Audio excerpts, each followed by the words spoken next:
All right, guys, I'm going to show you, I'm going to coat this off angle here, but I'm going to use my 8-inch knife. Now, normally I can get away with a stand-up off angle. I could do one nice coat each side with just my 5-inch knife.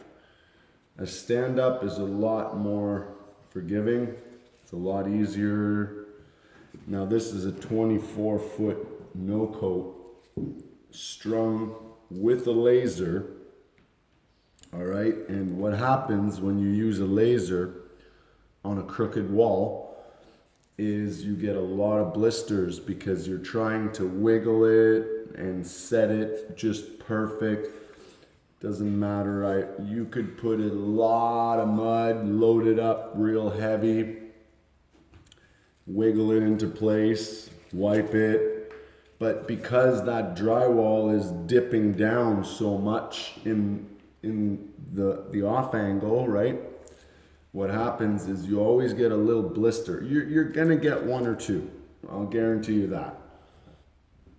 And so now, seeing that it's a huge cathedral and there's gonna be a lot of light, a lot of pot lights, this is like the main focal point, right? The good thing is up here it's going to be white on white, so they won't have to cut a nice straight line with paint up here, so it's a little bit more forgiving. But down there, okay, I'm sure you've seen the,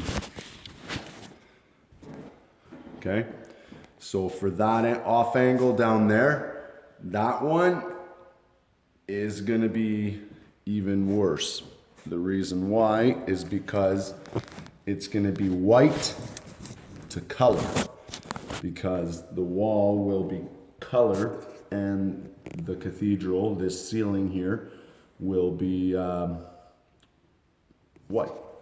So white with color, now they have to cut that line perfectly straight, and if it's a dark color, you'll see it right away.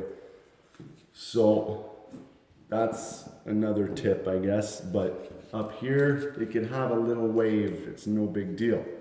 But I had a pretty bad blister and I filled it with mud and it kept bubbling out. It wouldn't stick to the wall. So in the thumbnail, I showed you, I put a couple of screws in the no coat just to hold it in place. All right, so actually, I already put it back on the stand here. I'm just gonna show you taking them out, okay? So here's the screws that I put in to hold it, okay? But I don't need them there anymore, okay? Because what happens is it might leave a bump. So, and as you could tell, I didn't hit I didn't hit any wood.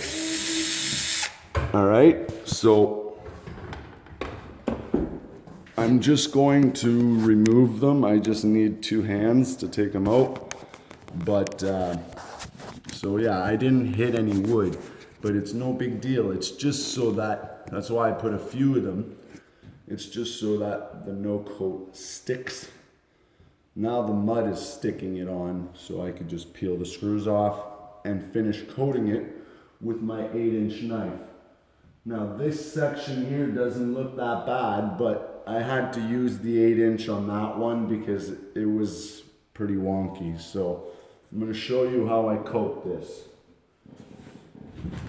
Okay, so first, I'm just going to take my drill and my putty knife and take these screws out. Okay.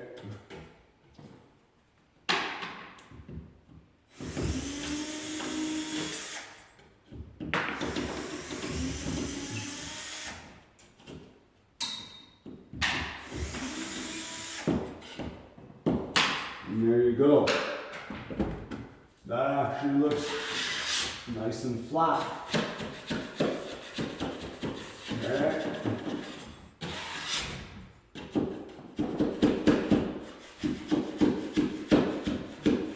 Not only is it flat, but it looks straight. Okay. So I'm just scraping off that little chunk of junk that's in that corner. Because right now, when I look down this line, it looks fairly straight. There's just one piece here at that butt joint where you can see it does a little wave. But like I said, when you stand down here, it's going to be white on white. It'll be pretty well camouflaged. Have a big chandelier down here, so there's not going to be a light right on that joint, that corner. You're going to be looking at the beautiful chandelier, not at the white ceiling. So, with no further ado, we can load up the angle, off angle.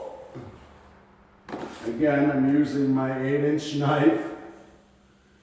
Very overkill, but you know, like I just said,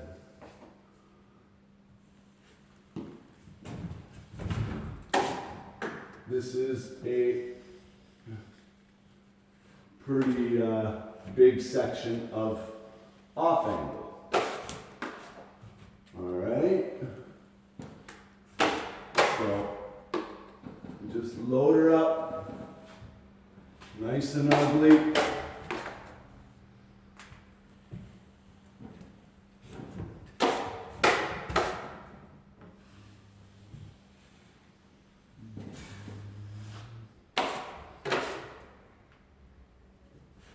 Okay, and when I wipe them, I always keep my knife on a little angle, shooting the mud out of the corner and onto this outside edge, which I can easily feather.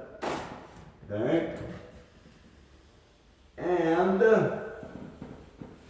I am wiping into the part that I've already mudded, leaving a whip mark, not a straight line from my knife. Okay?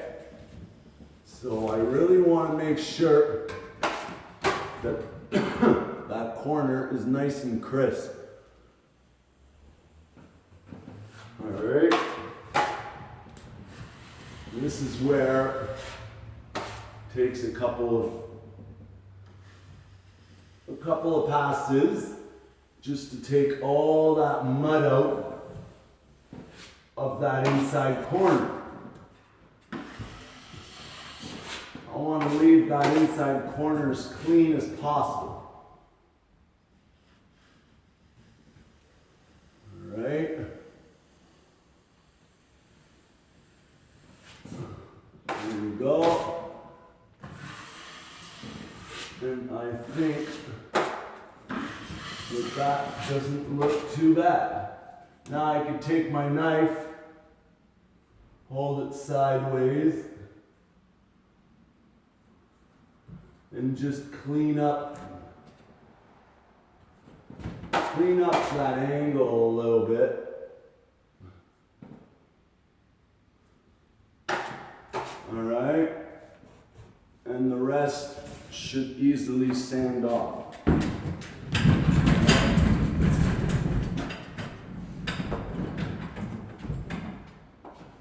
And now I keep going.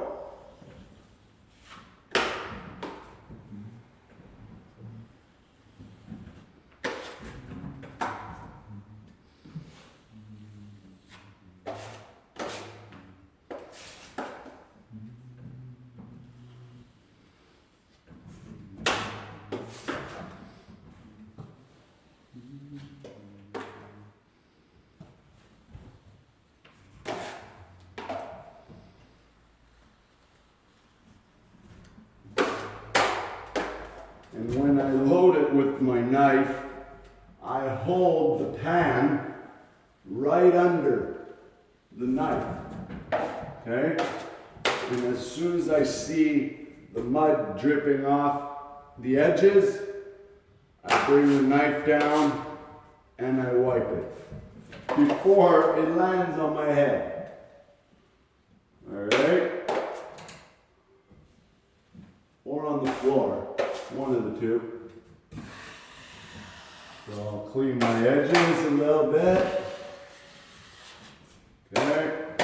Now I'll try to clean that inside corner.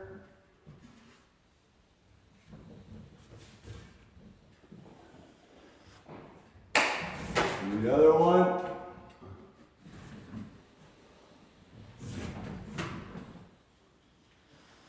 And this, that's the crucial part when you're cleaning that outside corner, inside corner, because that's what's making a nice straight corner.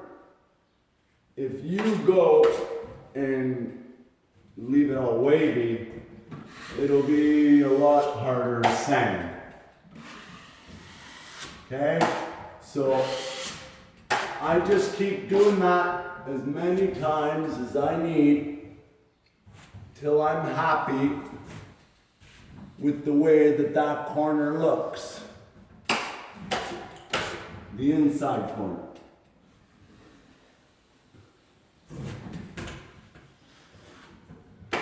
Okay. But like you gotta remember, keeping in mind, you don't want to take all the mud off. You can only wipe it so much. Okay? Oh. And there you go. I'm happy with that. Now, the section where I put those screws still kind of has a little bubble. So, to hide that, I go the opposite way, like that, from the angle out, making a straight line, all right? I want to keep that nice straight line. And there you go. That looks nice and straight. You know what? I'm not even going to touch that anymore. I'm going to leave that and detail it with the sponge. And then, last but not least,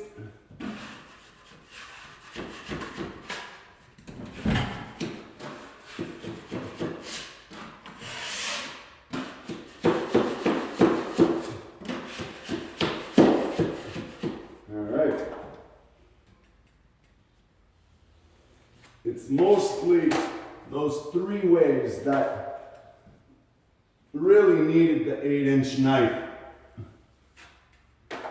I don't know why, but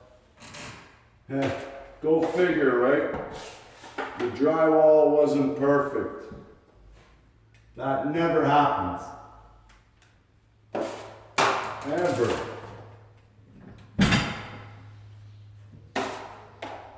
There. There you go. All right. Give her a wipe.